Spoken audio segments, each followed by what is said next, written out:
One of the hardest things about Yu-Gi-Oh! Is sometimes just figuring out which cards need to be played, especially when you consider that Yu-Gi-Oh! Changes from time to time, and Justice Hunters is going to do simply just that. Newer players and experienced players can all suffer the same fate, especially if they don't do enough research, which can take hours upon hours of just looking at cards. But don't worry, class, I just so happen to have done all of that for you. In today's video, I'm going to be talking about the new tech cards that everyone wants right now. And in normal, buy these cards before it skyrockets in price fashion, I'm going to be giving you information about cards that are a little bit ahead of the trend, so you can have a fair chance of being able to pick up these cards before they become really popular. And as always, if you guys are, make sure you're using my TCG player link down below in the description. It really helps me out as a content creator and lets me know that I'm doing a good job and should make more of these videos.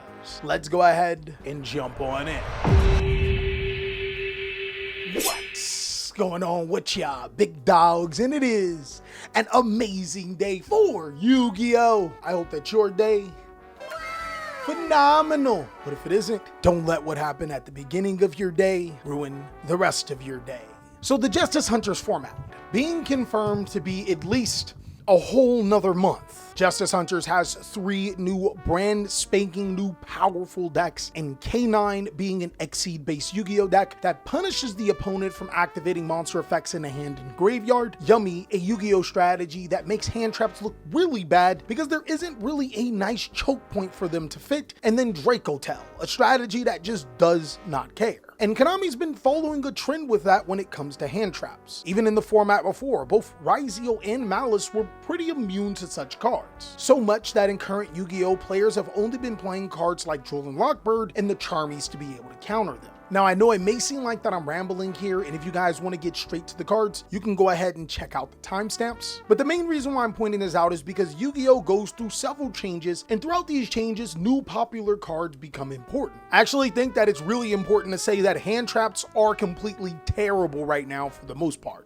And this information is important to your gameplay before you go out to get cards, because understanding why you're getting these cards and understanding what cards work right now is going to be pretty conducive to you winning games. Of course, there are outliers, but the main cards that you are going to need is Molchemi Flawless, Molchemi Perulia, and Droll and Lockbird for hand traps. These cards are going to be some of the most effective hand traps in the entire game, and thankfully the only expensive one is Molchemi Perulia, but that card is due for a reprint fairly soon, maybe in Rarity Collection 5, which is going to be another scam, but we'll talk about that later. Outside of that, the next important hand trap is Ash Blossom and Joyous Spring, but not for its standard reasons. You see, Ash Blossom was good because it was generic and applied against every single deck. But now, since Yu-Gi-Oh! Is so hyper-powered, Ash Blossom is used pretty much strictly to stop the Molcharmy cards. It does have the benefit of being able to stop some really powerful cards in the game outside of the Molcharmies, but if your deck is not weak to the Molcharmy cards, you could consider not playing it and getting away with it. But where exactly does that fit when it comes to our tech cards and cards that people are going to be looking at for this Justice Hunters format? Well, the reason why I say this is because Board Breaker and Outlier other hand traps are going to be way more important. Cards like Ghost Bell and Haunted Mansion have been no secret to be really powerful, simply because it's not a hand trap that you can use to stop your opponent on your opponent's turn. It's a hand trap to be able to use to stop your opponent from interacting with you on your turn. It's a hand trap that can almost double up as a Board Breaker Yu-Gi-Oh! Card, and is one of the very few hand traps that is generally accepted simply because of its versatility. But moving on to the tech cards that you should be looking at. In my previous Staples tier list, I said that Dino Wrestler Pankratops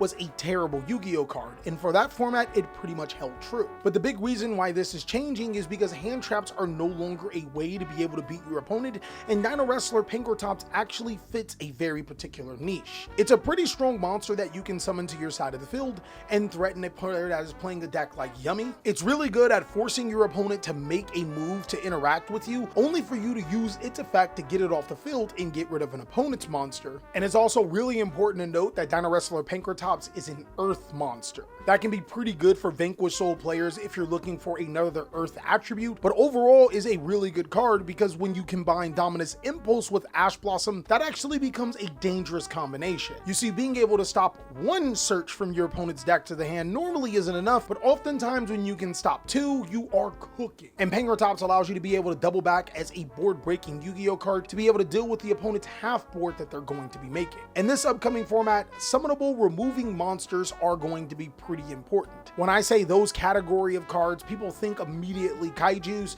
and the kaijus aren't necessarily bad. Take for example, Dolgarin is actually one of the best. It can be searched through cards like Soliding Ovraptor for dinosaur players, and it also can be returned back into your hand with Vanquished Soul Madlove. Just another bit of information for you Vanquished Soul players, so you really should be taking notes. It's a card that allows you to be able to get rid of so many cards in this upcoming format. But if you want to take it a step further, if your deck can afford to play it, you probably should. This means that cards like Lava Golem are also ridiculously good, especially if you don't need your normal summon. Being able to get rid of 2 of your opponent's resources for the price of giving them just 1 monster with 3000 attack is pretty strong. Then there's also Winged Dragon Arouse Fear Mode, which is pretty powerful at being able to interact with your opponent's board. The only drawback is that your opponent needs to be able to full combo, which really shouldn't be a problem if you're not playing a ton of hand traps to slow them down. Personally, I would say that the kaijus and Lava Golem should be the limit. Then there's also Divine Karna Kirakara, which is a crazy strong card too. It doesn't require your normal summon, can put a body to your side of the field,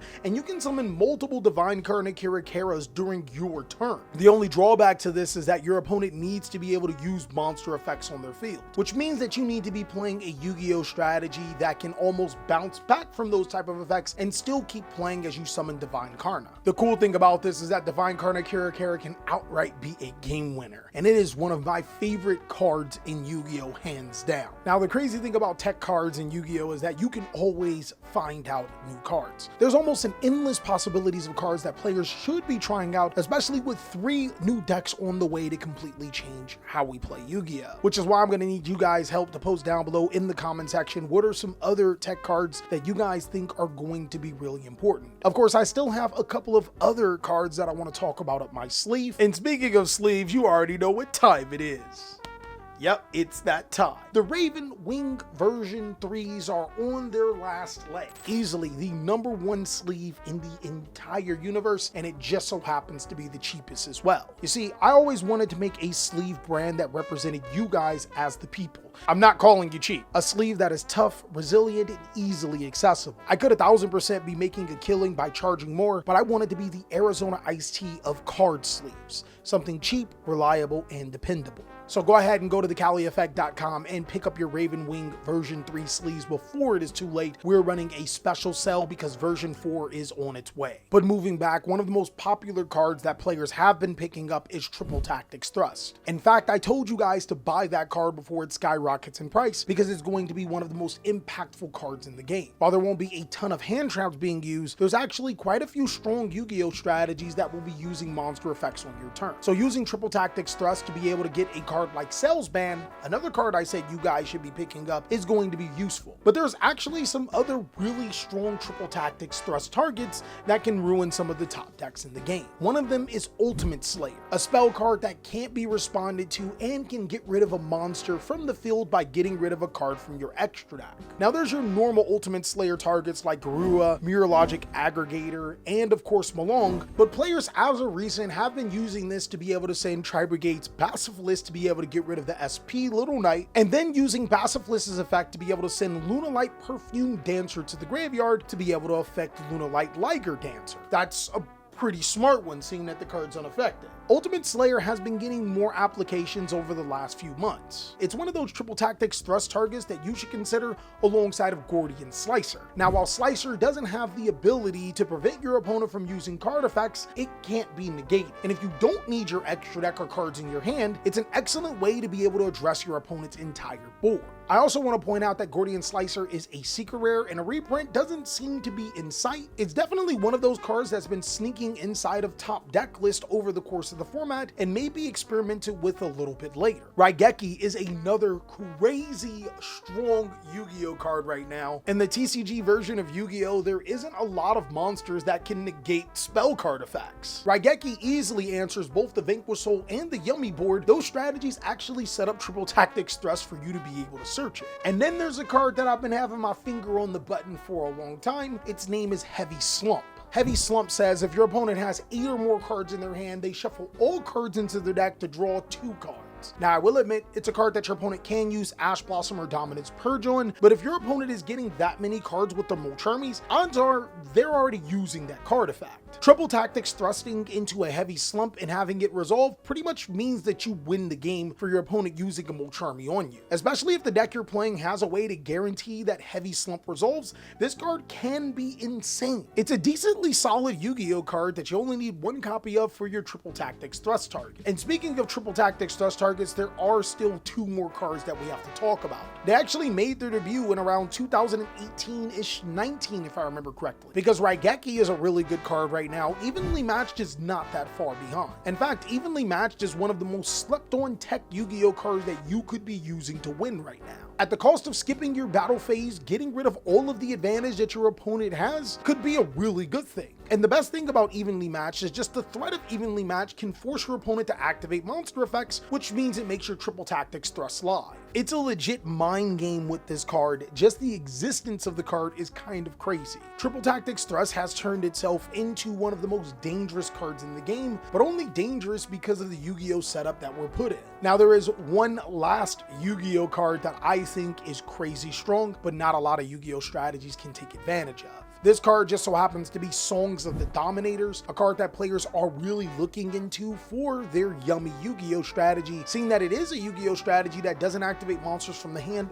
or graveyard. Songs of the Dominators being able to negate a monster effect, then fetch you a Dominus card is kind of crazy. I think that it's also a pretty powerful card to use inside of Labyrinth, because Labyrinth has quite a few ways to be able to search and set this card, as well as plays a lot of trap cards to be able to take the full advantage of Songs of the Dominators.